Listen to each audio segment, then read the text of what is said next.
Good morning champion. நம்ம கூட ரோஹித் இருக்காரு. ரோஹித் வந்து இன்னைக்கு சப் ப்ரோக்ராம் பத்தி வந்து சப் ரொட்டீன் பத்தி வந்து நமக்கு கண்டென்ட் கொடுத்துருக்காரு. சப் ரொட்டீன் மேக்ரோஸ் அது என்னன்னு பார்ப்போம்.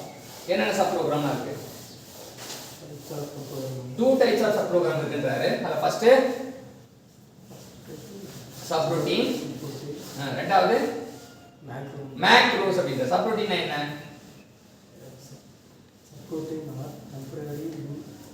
நேச்சர் ஸ்பெசிபிக் particular main programன்றாங்க. சப் ரொட்டீன்னா வந்து டெம்பரரியா இருக்கும், ஸ்பெசிஃபிக்கா இருக்கும், particular to main program. Format of sub routine என்ன சொல்றாங்க?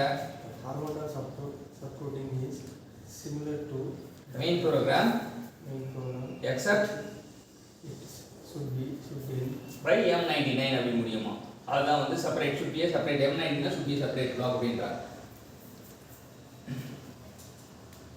01243ன்றது subroutine number. கடைசியா முடியும் போது n 100 m99 return to the calling program சொல்லுது. subroutine calling என்ன?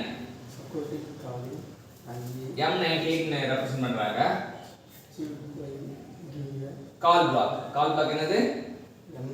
m99.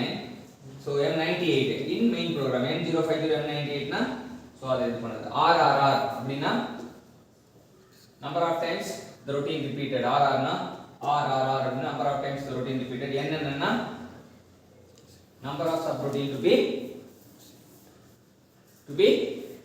executed. இன்னைக்கு என்ன சப் ப்ரோக்ராம் பத்தியும் சப்ரூட்டீன் பத்தியும் அதுக்கு அப்புறம் சப்ரூட்டீன் காலிங் பத்தியும் கத்து கொடுத்த ரோஹித்துக்கு போஸ்டிங் கிடைக்கும்னு சொல்லிட்டு வேண்டுவோம், பாராட்டும், வாழ்த்தும், நன்றிவோம்.